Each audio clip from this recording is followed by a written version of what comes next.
Неге KZ ақпараттық сараптамалық порталының министрлер портреті жобасы жалғасып жатыр. Жылдың басынан бері бірқатар министрдің бейнесін сомдағанда, арғы бергі кезеңде не істеп не қойғаны, шалыс басқан жерлері, ұятқа қалған тұстары, елге жақпаған оқыс тірліктері деген сияқты қырлары ашып көрсетілді. Бүгінгі кезек ауыл шаруашылығы министрі Айдарбек Сапаровқа келген екен. Көлдей материалдың тақырыбы министрлер портреті. Айдарбек Сапаров айдағаның 5 ешкі делінгеннен ақ ар жағын бағамдай беріңіз. Кеш жарық ағайын, бұл неге олай бағдарламасы.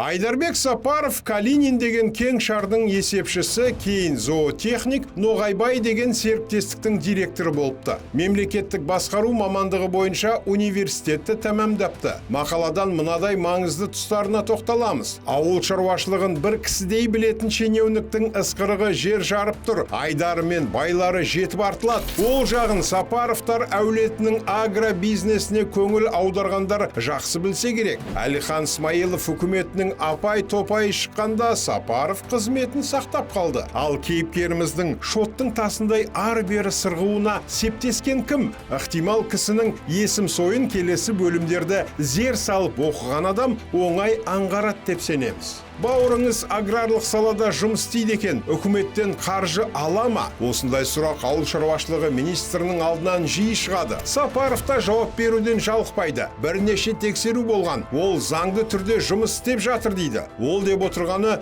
туған інісі Алтынбек Сапаров. Есіңізде болса, министрдің ілгеріде Ноғайбай серіктестігінің директоры болғанын айтқанбыз. Сол серіктестікті көп жылдан бері Алтынбек Сапаров басқарады. Ағасы айтпақшы, бәрі заңды болғаннан кейін бұған тоқталмай-ақ қоюымызға да болар еді. Алайда бір кілтипан бар. Ноғайбай серіктестігі айналасы 2 жылдың ішінде үкіметтен 713,5 миллион теңге қаржы алған. Алса несі бар? Жұмыс істеген соң алады да деуіңіз мүмкін. Бастапқыда біз де солай ойлағанбыз. Сөйтсек, Ноғайбай серіктестігіне субсидияның құлағы ашылғанымен Айдарбек Сапаровтың ауыл шаруашылығы министріне бірінші орынбасар болып баруы 2019 жылға сәйкес келеді екен. Бұл жөнінде Казахзерно.нет порталы әжептәуір зерттеу жасап, по-братски Айдарбек Сапаровтың бауыры 100 миллион теңге субсидия алады деген тақырыппен мақала жариялаған. Ондағы деректерден ұққанымыз дәнді және майлы дақылдар егумен, сүтті бағыттағы ірі қара өсірумен, сондай-ақ тұқым шаруашылығымен айналысатын Ноғайбай жауапкершілігі шектеулі серіктестігі өркендеп өсіп балалаған, яғни Ноғайбай серіктестігінен Ноғайбай шаруа қожалығы туылған, немесе белгілі Ноғайбайға тағы бір Ноғайбай қосылған. Екеуінің де иесі Алтынбек Сапаров. 2019 жылы қос Ноғайбай үкіметтен 174,7 миллион теңге субсидия алған. Ал 2020 жылы көмек қаржы еселене көбейіп 372,8 миллион теңгеге ұлғайған. Бірақ бұл егін шаруашылығы бойынша ғана алған субсидияның сомасы. Дәл осы жылы аграрлық саланы тұралатқан баяғы министр Асылжан Мамытбековтің ізімен шетелден асыл тұқымды ірі қара тасиды ғой бұл серіктестік. Осы мақсатқа 158 миллион теңге субсидия алады. Бірақ әкелген сиыры аздау көрінген бе, отандық малға да ен тағып 8 миллион теңге субсидия тағы алады. Жоғарыда айтылған 713,5 миллион теңге көмек қаржы дегеніңіз міне осы. Бірақ бұған қарап Сапаровтар әулетінің бәрі жалғыз Алтынбектің аузына қарап отыр екен деуге болмайды. Себебін келесі бөлімде тарқатамыз. Солтүстік Қазақстан Сапаровтардың меншігі ме? Бұл сауал бірақ министрге емес. Айдарбек Сапаров солтүстік Қазақстан облысының әкімі қызметінен кеткеннен кейін жаңа келген әкім Ғауез Нұрмұхамбетовке қойылған. Дұрысы, әріптестеріміздің бірі былай деді: өндірушілердің осындай өкпесі бар. Ауыл шаруашылығы министрінің туыстары солтүстіктің жерін басып алған дейді. Осы рас па? Сұрақ сойқан, бірақ жауап әлсіз шықты. Ғауез Нұрмұхамбетов басып алу деген жоқ. Ол шындыққа жанаспайды. Біз құқықтық мемлекетте тұрамыз ғой деген секілді тым жұтаң әрі тым ресми жауап берді. Бірақ Алтынбек Сапаровтың аграрлық саладағы белді ойыншылардың бірі екенін мойындап, Сапаровтардың әулетінде бизнес бар. Алтынбек Сапаров егін егеді. Мен оның жеріне барғанмын. Тек Сапаровтар ғана емес, Зенченко, Шаймерденовтер сияқты ірі шаруаларда мемлекеттің қолдауын көріп отыр деген еді.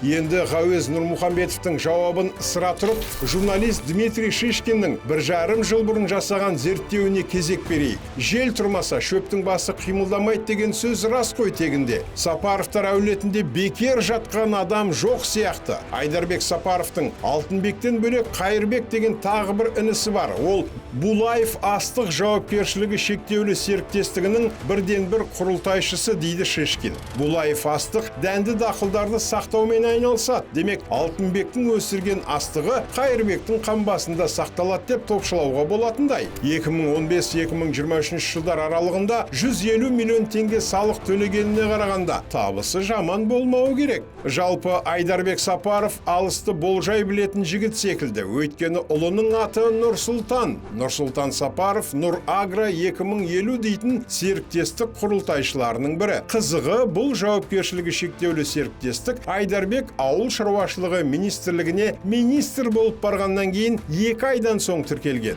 2020-2021 жылы үкіметтен 3,7 миллион теңге субсидия алған. Алайда бұл Ноғайбайдың жүздеген миллион көмек қаржысының қасында түк емес. Есесіне Нұрсұлтан Сапаровтың қандай табыс тауып жатқанын төлеген салығынан бағамдайсыз. Тек 2019 жылы ғана бұл серіктестік үкіметке 102,8 миллион теңге салық төлеген. Айналасындағы жұрттың бәрі жанталаса жұмыс істеп жатқаннан кейін Айдарбектің әйелі де үйде тегін отыра алмаған сияқты. Ботагөз Сапарованың Сейпил Мәлік деген шаруа қожалығы бар. Аты орысша екен демесеңіз, алдыңғы сөзі қайнатасының атымен сәйкесіп тұр. Соған қарағанда министрдің әйелін әулеттің сыйлы келінін деп болжауға болатындай. Дегенмен Сейпил Мәлік қожалығына қатысты дерек тапшы. Есесіне министрдің қызы Сұлушаш Сапароваға қатысты мәліметтер ең маңызды мәселеден хабар береді. Сұлушаш Сапарова Әділхан Арыстанов деген жігітке тұрмысқа шыққан. Ал Әділхан Арыстанов деген кім? Ол Арыстан Нығматулиннің баласы. Ал Арыстан Нығматулин Нұрлан Нығматулиннің туған ағасы. Яғни Нығматулиндер мен Сапаровтар құйрық бауыр жесіп, төс қағыстырған мыңжылдық құдалар. Ал Әділханның екі жаққа да тең қарайтын әдептілігі бизнестегі қадамдарынан байқалады. Шишкиннің дерегінше бұл жігіт Агролаб жауапкершілігі шектеулі серіктестігінің құрылтайшыларының бірі. Сондай-ақ 2020 жылдан бастап Қазақмыс корпорациясына қарасты Жетім Шоқы СП жауапкершілігі шектеулі серіктестігін басқарады. Алдыңғысының қайын жұртына, кейінгісінің өз туыстарының бизнесіне қатысы бар. Айдарбек Сапаровтың күйеу баласы қанша табыс табат деп тереңдегіміз келмейді. Тек бір ғана дәйек айтайық. Агролаб жауапкершілігі шектеулі серіктестігі 2019-2023 жылдары аралығында ғана 761,5 миллион теңге салық төлеген. Енді аграрлық саладан түскен табысын өзіңіз есептеп алыңыз. Түйін, мақаланы басынан оқып шыққан оқырман тарапынан бізге қойылуы ықтимал бір сауалдың нобайын сезіп отырмыз. Әсіресе Тараздағы Жұмекен секілді аграршылар білдей бір ауыл шаруашылығы министрлігі басшысының сұлбасын сызғанда жалпыға ортақ ауыл шаруашылығы туралы неге бір ауыз сөз айтпадыңдар деуі бек мүмкін. Сондықтан жауабында алдын ала беріп қойғанды жөн көрдік. Біз барды айттық, жоқтың несін айтамыз? Арнайы сіздер үшін неге олай бағдарламасы? Құрметті көрермен, YouTube арнамызға жазылып, осы мәселе жайлы пікір қалдыра отырыңыздар.